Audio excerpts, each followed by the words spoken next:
I'm Bel Bare. This is Sacred Mechanics.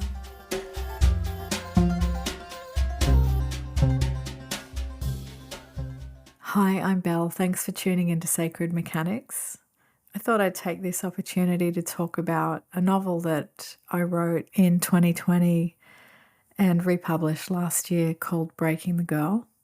The novel is deeply personal to me, and it's partly written based on lived experience in the early 90s, being enmeshed in surf culture in Australia, on the Gold Coast in particular. And it's a love story. It's also tragic in many ways.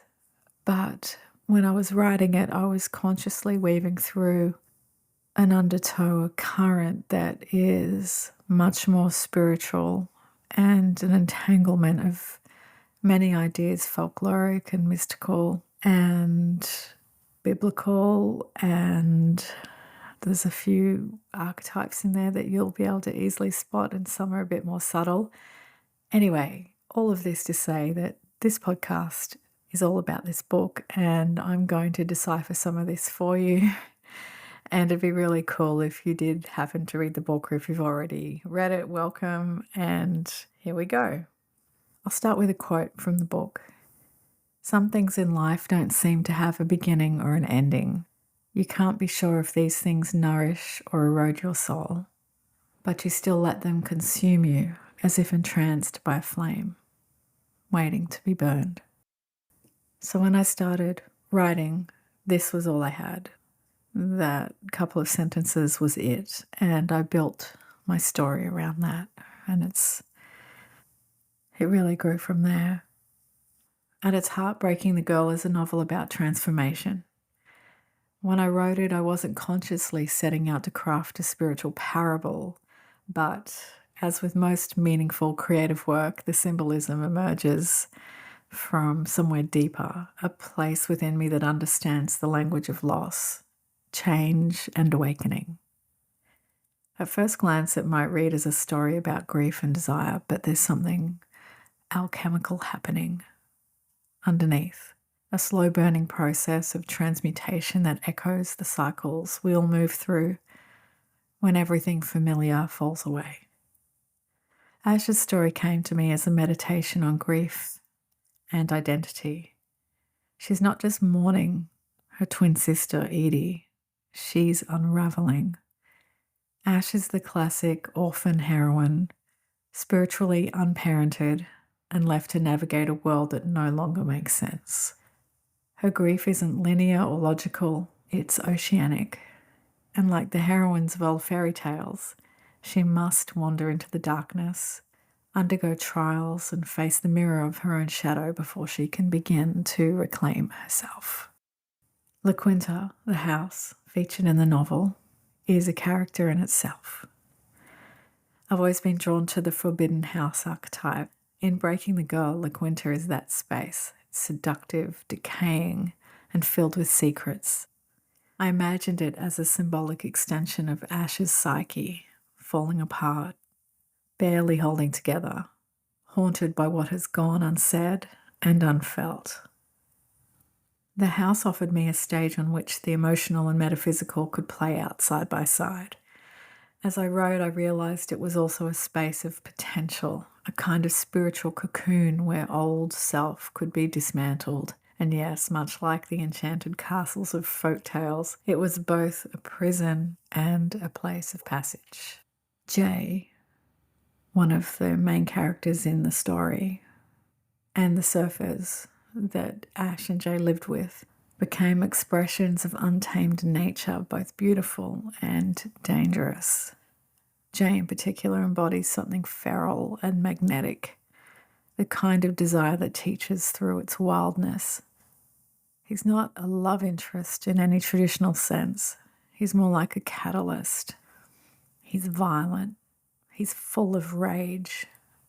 And from the outside, in the outset of the story, when Ash sees him, he has a beauty about him that soon decays into something quite terrible.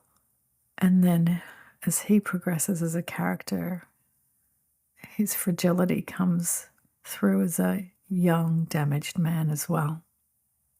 Through Ash's connection with Jay, I wanted to explore the tension between surrender and survival, pleasure and pain, and the hunger to lose oneself, and the necessity of coming back whole. There's also an element of punishment to this, where there's a guilt that Ash survives her sister, her twin sister Edie, and as things progress and Jay's abuse increases and becomes more apparent, it feels like Ash is leaving herself in the line of fire through guilt of being alive at all. So there's a lot to unpack there. And as a domestic violence survivor and living through this experience, also in grief while being abused, I had to add this, that women just, it's like a slow suicide. It's a terrible, terrible place to be. And sometimes I still marvel how I got the strength to run away, to escape. But anyway, in all of this framing of this story, it's good to keep in mind that the characters are young adults as well. So they're not fully formed in their logic, and passion drives everything. So that leads me into talking about the storm that tears through the house, and that it was written as a spiritual cleansing. On the surface, it's chaos, but beneath that, it's ritual destruction, the necessary breakdown that precedes renewal. Writing that scene in those chapters, I felt the storm as a force moving through Ash, not just around her and not just through the house. It was transformative as it whipped through and touched on everyone's lives. And it wasn't just the house breaking, it was her emotional architecture crumbling, allowing something new to be born, and perhaps also for Jay. One of my favorite characters in the book is Nebraska, and she's one of the most elusive figures in the novel, and maybe the most important.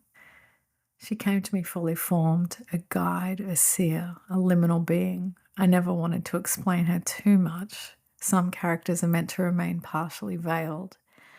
Nebraska drifts between worlds, surfacing at moments of great transition.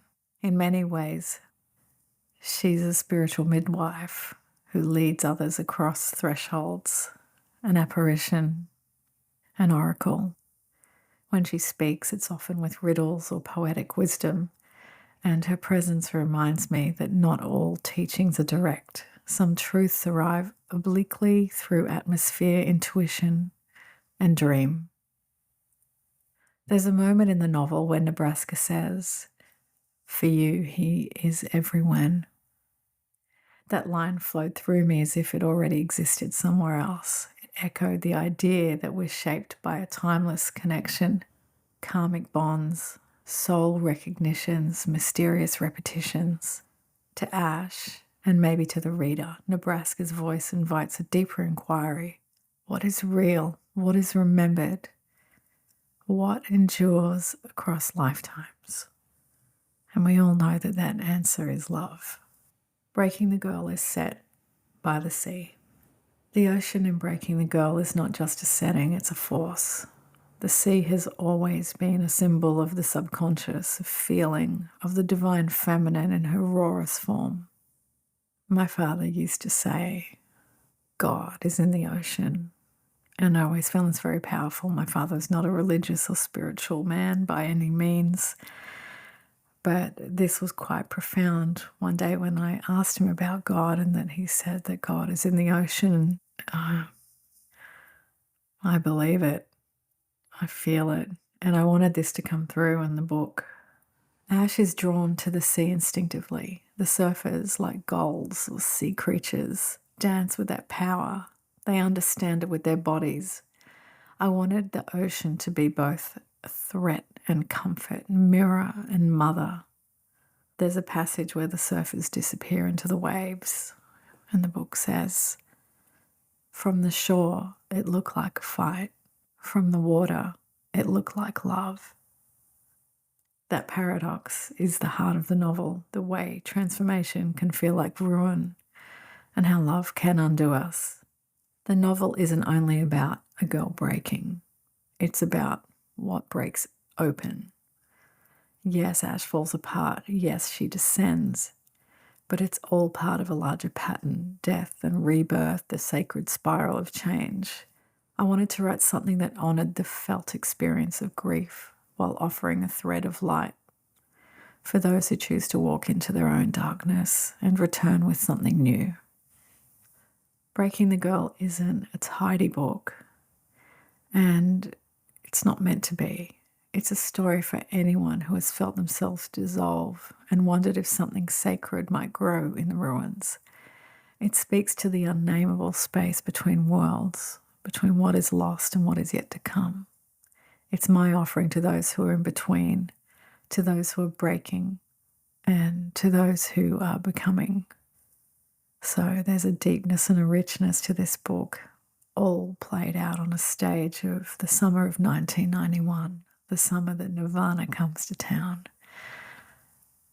It's a real ride. Anyway, thank you for listening.